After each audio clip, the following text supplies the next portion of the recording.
João Patton, um missionário entre os antropófagos, 1824-1907. Perto de Dawswinton, na Escócia, morava um casal conhecido em toda a região como os velhos Adão e Eva. A esse lar veio em visita uma sobrinha, Jeanette Rogerson. Supunha-se que não houvesse muita coisa na casa isolada dos velhos para distrair a jovem, sempre viva e alegre. Mas uma coisa atraiu-lhe o interesse. Um rapaz chamado Tiago Patton, que entrava, dia após dia, num matagal perto da casa. Levava sempre um livro na mão, como se ali fosse para estudar e meditar. Certo dia, a moça, vencida pela curiosidade, entrou furtivamente por entre as árvores e espiou o rapaz recitando os sonetos evangélicos de Erskine. A sua curiosidade tornou-se em santa admiração quando o jovem, deixando o chapéu no chão, ajoelhou-se debaixo de uma árvore para derramar a alma em oração perante Deus. Ela, espírito de brincalhona, avançou e pendurou o chapéu em um galho que estava próximo. Em seguida, escondeu-se onde podia, sem ser vista, para presenciar o rapaz perplexo a procurar o chapéu. No dia seguinte, a cena se repetiu. Mas o coração da moça comoveu-se ao ver a perturbação do rapaz, imóvel por alguns minutos, com o chapéu na mão. Foi assim que ele, ao voltar no dia seguinte ao lugar onde se ajoelhava diariamente, achou, preso na árvore, um cartão que continha os seguintes dizeres: a pessoa que escondeu seu chapéu confessa-se sinceramente arrependida de tê-lo feito e pede que ore, rogando a Deus que a torne crente tão sincera como o Senhor. O jovem fitou por algum tempo o cartão, esquecendo-se completamente naquele dia dos sonetos. Por fim, tirou o cartão da árvore. No momento em que se reprovava e a sua estupidez por não saber que fora um ser humano quem escondera o chapéu 2 vezes, viu passar por entre as árvores, na frente da casa do velho Adão, uma moça, balde na mão, cantando um hino escocês. Naquele instante, o moço sabia, por instinto divino, que a visita angélica que invadira seu retiro de oração fora a gentil e hábil sobrinha dos velhos Adão e Eva. Tiago Patton ainda não conhecia Jeanette Rogerson, mas ouvira falar nas suas extraordinárias qualificações intelectuais e espirituais. É provável que Tiago Patton começasse a orar pela jovem, mas num sentido diferente daquele que ela pedira. De qualquer forma, a moça furtara não somente o chapéu do rapaz, mas também o seu leal coração. Um furto que resultou, por fim, no casamento dos dois. Tiago Patton, fabricante de meias no condado de Dumfries, e sua esposa Jeanette andavam como Zacarias e Isabel na antiguidade, irrepreensíveis perante o Senhor. Ao nascer-lhes o primogênito, deram-lhe o nome de João, dedicando-o solenemente a Deus, com oração, para ser missionário aos povos que não tinham oportunidade de conhecer a Cristo. Entre a casa própria em que morava a família dos Patton e a parte que servia de fábrica havia um pequeno aposento. Acerca desse quarto, John Patton escreveu: era o santuário de nossa humilde casa. Várias vezes ao dia, geralmente depois das refeições, o nosso pai entrava nesse quarto e, fechada a porta, orava. Nós, seus filhos, compreendíamos, como se fosse por instinto espiritual, que se derramavam orações por nós, como fazia na antiguidade o sumo sacerdote, quando entrava no Santo dos Santos em favor do povo. De vez em quando, se ouvia o eco de uma voz em tons de quem suplica pela vida. Passávamos pela porta nas pontinhas dos pés, de modo a não perturbar a santa e íntima conversação. O mundo lá fora não sabia de onde vinha o gozo que brilhava no rosto de nosso pai, mas nós, seus filhos, o sabíamos. Era o reflexo da presença divina, que era sempre uma realidade para ele na vida cotidiana. Nunca espero, quer num templo, quer nas serras, quer nos vales, sentir Deus mais perto, mais visível, andando e conversando mais intimamente com os homens do que naquela humilde casa coberta de palha. Se por uma catástrofe indizível tudo quanto pertence à religião fosse apagado da memória, minha alma reverteria de novo ao tempo da minha mocidade. Ela fechar-se-ia naquele santuário, e ao ouvir novamente os ecos daquelas súplicas a Deus, lançaria para longe toda a dúvida com este grito vitorioso: meu pai andava com Deus, porque não posso eu também andar? Na autobiografia de João Paton, vê-se que as suas lutas diárias eram grandes, mas o que dizemos agora revela qual a força que operava para que ele sempre avançasse na obra de Deus. Antes, realizava-se culto doméstico na casa de meus avós somente aos domingos, mas meu pai convenceu primeiro a minha avó a orar, ler um trecho da Bíblia e cantar um hino diariamente, pela manhã e à noite. Depois, todos os membros da família seguiram esse costume. Foi assim que meu pai começou, aos 17 anos de idade, o bendito costume de fazer cultos matutinos e vespertinos em casa. Costume que observou, talvez sem uma única exceção, até se achar no leito de morte com 77 anos de idade. No último dia da sua vida, uma passagem das Escrituras foi lida e ouviu-se sua voz na oração. Nenhum dos filhos se recorda de um só dia que não fosse assim santificado. Muitas vezes havia pressa em atender a um negócio. Inúmeras vezes chegavam os amigos. Mas nada impedia que nos ajoelhássemos em redor do altar familiar enquanto o sumo sacerdote dirigia as nossas orações a Deus e se oferecia a si mesmo e a seus filhos ao mesmo Senhor. A luz de tal exemplo era uma bênção, tanto para o próximo como para a nossa família. Muitos anos depois, contaram-me que a mais depravada mulher da vila, uma mulher da rua, declarou que a única coisa que evitou o seu suicídio foi que, numa noite escura, perto da janela da casa de meu pai, ouviu-o implorando no culto doméstico que Deus convertesse o ímpio do erro do seu caminho e o fizesse luzir como uma joia na coroa do Redentor. Vi, disse ela, como eu era um grande peso sobre o coração desse bom homem e sabia que Deus responderia à sua súplica. Foi por causa dessa certeza que não entrei no inferno e que achei o único Salvador. Por meio desse ocorrido, a mulher foi salva e transformada pela graça divina. Não é de admirar que, em tal ambiente, 3 dos 11 filhos de Tiago Paton, João, Walter e Tiago, fossem constrangidos a dar suas vidas à obra mais gloriosa, a de ganhar almas. Não julgamos estar esse ponto completo sem lhe acrescentar mais um trecho dessa autobiografia. Até que ponto fui impressionado nesse tempo pelas orações de meu pai, não posso dizer. Nem ninguém pode compreender. Quando de joelhos e todos nós ajoelhados em redor dele no culto doméstico, ele derramava toda a sua alma em oração com lágrimas, não só por todas as necessidades pessoais e domésticas, mas também pela conversão da parte do mundo onde não havia pregadores para servirem a Jesus. Sentíamos-nos na presença do Salvador vivo, e chegamos a conhecê-lo e amá-lo como nosso amigo divino. Ao levantarmos-nos da oração, eu costumava olhar para a luz do rosto do meu pai e cobiçava o mesmo espírito. Anelava, em resposta às suas orações, a oportunidade de me preparar e sair, levando o bendito Evangelho a uma parte do mundo então sem missionários. Acerca da disciplina do lar, eis o que ele escreveu. Se houvesse algo realmente sério para corrigir, meu pai se retirava primeiramente para o quarto de oração, e nós compreendíamos que ele levava o caso a Deus. Essa era a parte mais severa do castigo, para mim. Eu estava pronto a encarar qualquer penalidade, mas o que ele fazia penetrava na minha consciência como uma mensagem de Deus.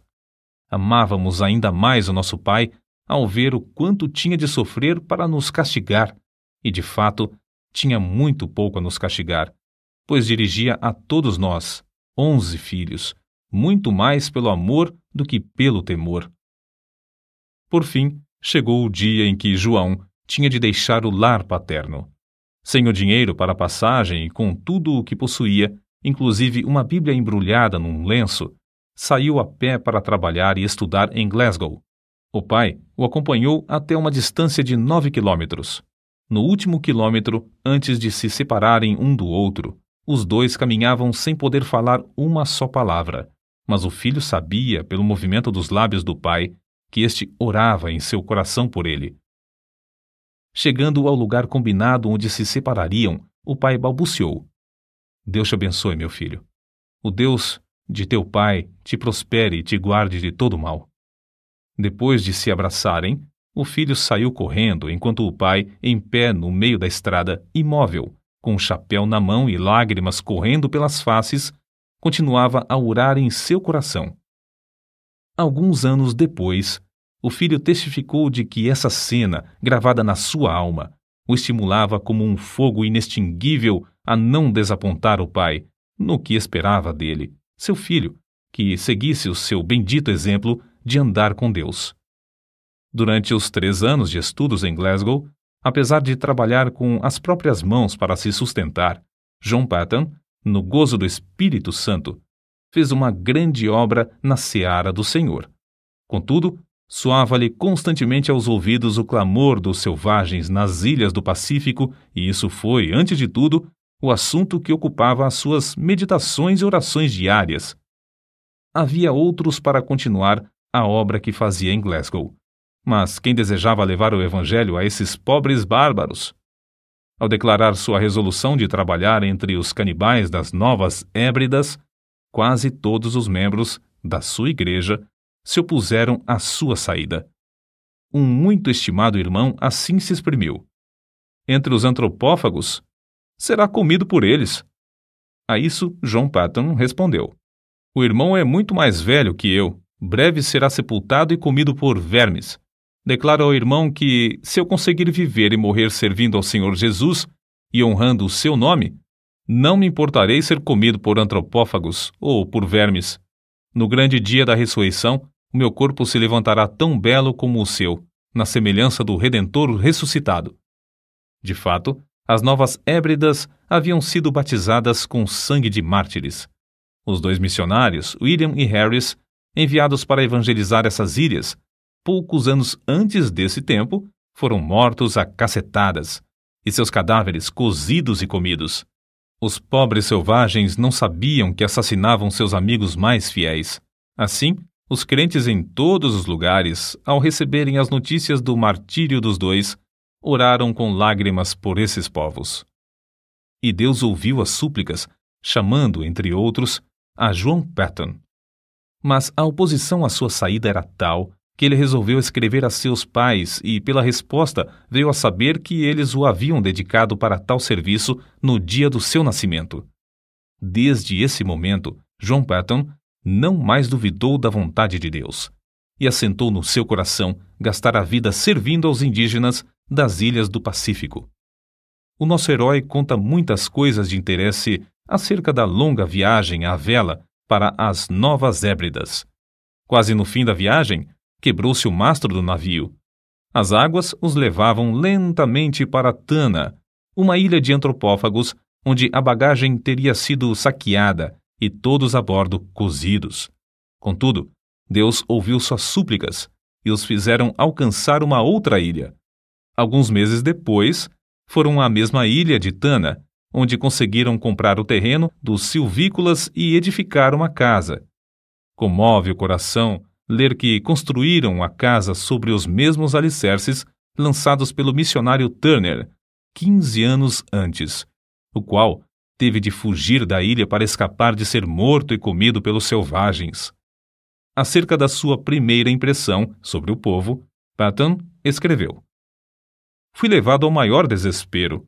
Ao vê-los na sua nudez e miséria, senti tanto horror como compaixão. Eu tinha deixado a obra entre os amados irmãos em Glasgow, obra em que sentia muito gozo para dedicar-me a criaturas tão degeneradas. Perguntei-me a mim mesmo: é possível ensiná-las a distinguir entre o bem e o mal e levá-las a Cristo ou mesmo a civilizá-las? Mas tudo isso eram apenas sentimentos passageiros. Logo senti um desejo tão profundo de levá-los ao conhecimento e amor de Jesus como jamais sentira quando trabalhava em Glasgow. Antes de completar a casa em que o casal Paton iria morar, houve uma batalha entre 2 tribos. As mulheres e crianças fugiram para a praia, onde conversavam e riam ruidosamente, como se seus pais e irmãos estivessem ocupados em algum trabalho pacífico. Mas, enquanto os selvagens gritavam e se empenhavam em conflitos sangrentos, os missionários entregavam-se à oração por eles. Os cadáveres dos mortos foram levados pelos vencedores a uma fonte de água fervente, onde foram cozidos e comidos. À noite ainda se ouvia pranto e gritos prolongados nas vilas em redor. Os missionários foram informados de que um guerreiro, ferido na batalha, acabara de morrer em casa. A sua viúva foi estrangulada imediatamente, conforme o costume, para que o seu espírito acompanhasse o do marido e lhe continuasse a servir de escrava. Os missionários, então, nesse ambiente da mais repugnante superstição, da mais baixa crueldade e da mais flagrante imoralidade, esforçavam-se para aprender a usar todas as palavras possíveis desse povo que não conhecia a escrita. Anelavam falar de Jesus e do amor de Deus a esses seres que adoravam árvores, pedras, fontes, riachos, insetos, espíritos dos homens falecidos, relíquias de cabelos e unhas, astros, vulcões, etc. A esposa de Patton era uma ajudadora esforçada e, dentro de poucas semanas, reuniu 8 mulheres da ilha a quem instruía diariamente. 3 meses depois da chegada dos missionários à ilha, a esposa de Patton faleceu de malária e 1 mês depois, o filhinho também morreu. Quem pode avaliar as saudades de Patton durante os anos que trabalhou sem ajudadora em Tana? Apesar de quase haver morrido também da mesma enfermidade, de os crentes insistirem para que voltasse à sua terra e de os indígenas fazerem plano após plano de matá-lo, esse herói permaneceu orando e trabalhando fielmente no posto onde Deus o colocara. Um templo foi construído e um bom número se congregava para ouvir a mensagem divina. Patton não somente conseguiu reduzir a língua dos tanianos à forma escrita, mas também traduziu uma parte das escrituras, a qual imprimiu apesar de não conhecer a arte tipográfica. Acerca da gloriosa façanha de imprimir o livro em taniano, assim escreveu: Confesso que gritei de alegria quando a primeira folha saiu do prelo, tendo todas as páginas na ordem própria. Era 1h da madrugada, eu era o único homem branco na ilha, e havia horas em que todos os nativos dormiam. Contudo, atirei ao ar o chapéu e dancei como um menino por algum tempo ao redor do prelo. Terei eu perdido a razão? Não devia, como missionário, estar de joelhos louvando a Deus por mais esta prova de sua graça? Crede, amigos, o meu culto foi tão sincero como o de Davi, quando dançou diante da arca do seu Deus. Não deveis pensar que, depois de pronta a primeira página, eu não me tivesse ajoelhado pedindo ao Todo-Poderoso que propagasse a luz e a alegria do seu santo livro nos corações entenebrecidos dos habitantes daquela terra inculta. Depois de Patton haver passado 3 anos em Tana, o casal de missionários que vivia na ilha vizinha, Erromanga, foi martirizado barbaramente a machadadas em pleno dia. Ao completar 4 anos de estada em Tana, o ódio dos indígenas dessa ilha chegou ao auge. Diversas tribos combinaram matar o indefeso missionário e findar, assim, com a religião do Deus de amor em toda a ilha. Contudo, como ele mesmo se declarava imortal até findar sua obra na terra, evitava em pleno campo os inúmeros golpes de lanças, machadinhas e cacetes armados pelas mãos dos indígenas, e assim conseguiu escapar para a ilha de Aneitium. Planejou então ocupar-se na obra de tradução do resto dos evangelhos na língua taniana, enquanto esperava a oportunidade de voltar a Tana. Porém, sentiu-se dirigido a aceitar a chamada para ir à Austrália. Em poucos meses, animou as igrejas ali a comprarem um navio à vela para servir aos missionários. Despertou-as também a contribuírem liberalmente e a enviarem mais missionários a evangelizar todas as ilhas. Acerca da sua viagem à Escócia, depois de alguns anos nas Novas Hébridas, ele escreveu: Fui de trem a Dumfries e lá achei condução para o querido lar paterno, onde fui acolhido com muitas lágrimas. Havia somente 5 curtíssimos anos que saíra desse santuário com a minha jovem esposa, e agora, ai de mim! Mãe e filhinho jazem no túmulo, em Tana, nos braços um do outro, até o dia da ressurreição. Não foi com menos gozo, apesar de sentir-me angustiado, que, poucos dias depois, encontrei-me com os pais da minha querida falecida esposa. Antes de deixar a Escócia para a nova viagem, Patton casou-se com a irmã de outro missionário. Chamada por Deus a trabalhar entre os povos mergulhados nas trevas das Novas Hébridas, ela serviu como fiel companheira de seu marido por muitos anos. Meu último ato na Escócia foi ajoelhar-me no lar paterno durante o culto doméstico, enquanto meu venerando pai, como sacerdote, de cabelos brancos, nos entregava uma vez mais aos cuidados e proteção de Deus, Senhor das famílias de Israel. Eu tinha por certo, quando nos levantamos da oração e nos despedimos uns dos outros, que não nos encontraríamos com eles antes do dia da ressurreição. Porém, ele e minha querida mãe, com corações alegres, nos ofertaram de novo ao Senhor para o serviço entre os silvícolas. Mais tarde, meu querido irmão me escreveu que a espada que traspassara a alma da minha mãe era demasiado aguda e que, depois da nossa saída, ela jazeu por muito tempo como morta nos braços de meu pai.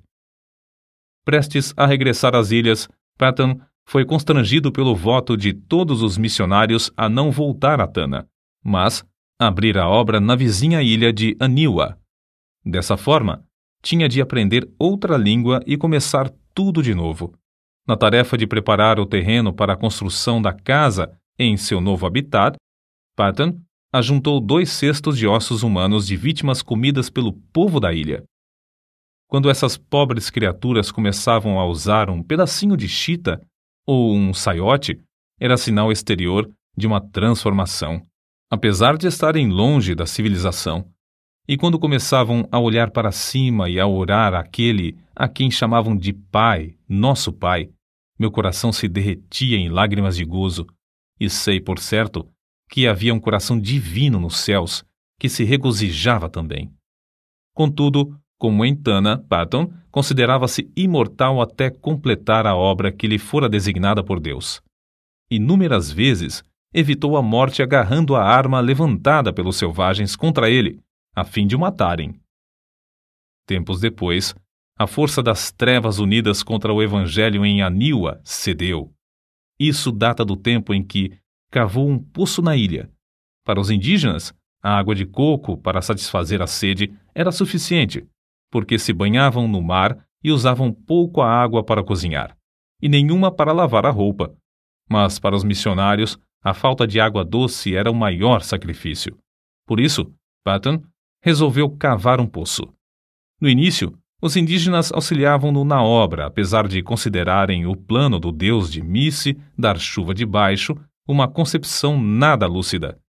Mas depois, amedrontados pela profundeza da cavidade, deixaram o missionário a cavar sozinho, dia após dia, enquanto contemplavam de longe, dizendo uns aos outros: quem jamais ouviu falar em chuva que vem de baixo?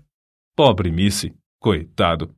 Quando o missionário insistia em dizer que o abastecimento de água em muitos países vinha de poços, eles respondiam: é assim que se dá com os doidos. Ninguém pode desviá-los de suas ideias loucas. Depois de longos dias de labor enfadonho, Patton alcançou terra úmida. Confiava em Deus para obter água doce, em resposta às suas orações. Contudo, nessa altura, ao meditar sobre o efeito que causaria entre o povo o fato de encontrar água salgada, sentia-se quase que tomado de horror. Sentia-me, escreveu ele, tão comovido que fiquei molhado de suor e tremia-me todo o corpo, quando a água começou a borbulhar de baixo e a encher o poço. Tomei um pouco de água na mão, levei-a à boca para prová-la. Era água potável, era a água viva do poço de Jeová. Os chefes indígenas, com seus homens, a tudo assistiam. Era uma repetição em escala reduzida do episódio em que os israelitas rodearam Moisés quando ele fez água sair da rocha. O missionário, depois de passar algum tempo louvando a Deus, ficou mais calmo, desceu novamente, encheu um jarro da chuva que Deus Jeová lhe dava pelo poço e entregou-o ao chefe. Este sacudiu o jarro para ver se realmente havia água dentro. Então, tomou um pouco na mão e, não satisfeito com isso, levou à boca um pouco mais. Depois de revolver os olhos de alegria, bebeu-a e rompeu em gritos. Chuva! Chuva! É chuva mesmo! Mas como a arranjou? Patton respondeu. Foi Jeová, meu Deus, quem a deu da sua terra, em resposta ao nosso labor e orações. Olhai e vede por vós mesmos como borbulha a terra. Não havia um homem entre eles que tivesse coragem de chegar perto da boca do poço. Então, formaram uma fila comprida e, segurando-se uns aos outros pelas mãos, avançaram até que o homem da frente pudesse olhar para dentro do poço. A seguir, o que tinha olhado passava para a retaguarda, deixando o segundo olhar para a chuva de Jeová, muito embaixo. Depois de todos olharem um por um, o chefe dirigiu-se a Patton e disse: Missy, a obra de seu Deus Jeová é admirável, é maravilhosa. Nenhum dos deuses de Aniwa jamais nos abençoou tão maravilhosamente.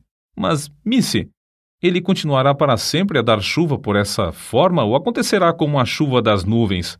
O missionário explicou, para gozo indizível de todos, que essa bênção era permanente e para todos os aniwanianos. Durante os anos que se seguiram, os nativos experimentaram cavar poços em 6 ou 7 dos lugares mais prováveis, perto de várias vilas. Todas as vezes que o fizeram, ou encontraram pederneira, ou o poço dava água salgada. Diziam entre si: sabemos cavar, mas não sabemos orar como Missy, e, portanto, Jeová não nos dá chuva de baixo. Num domingo, depois que Patton alcançou a água do poço, o chefe Namakei convocou o povo da ilha. Fazendo seus gestos com a machadinha na mão, dirigiu-se aos ouvintes da seguinte maneira: Amigos de Namakei, todos os poderes do mundo não podiam obrigar-nos a crer que fosse possível receber chuva das entranhas da terra, se não a tivéssemos visto com os próprios olhos e provado com a boca. Desde já, meu povo, devo adorar ao Deus que nos abriu o poço e nos dá chuva de baixo. Os deuses de Aniwa não podem socorrer-nos como o Deus de Missy. Para todos sempre, sou um seguidor de Deus Jeová.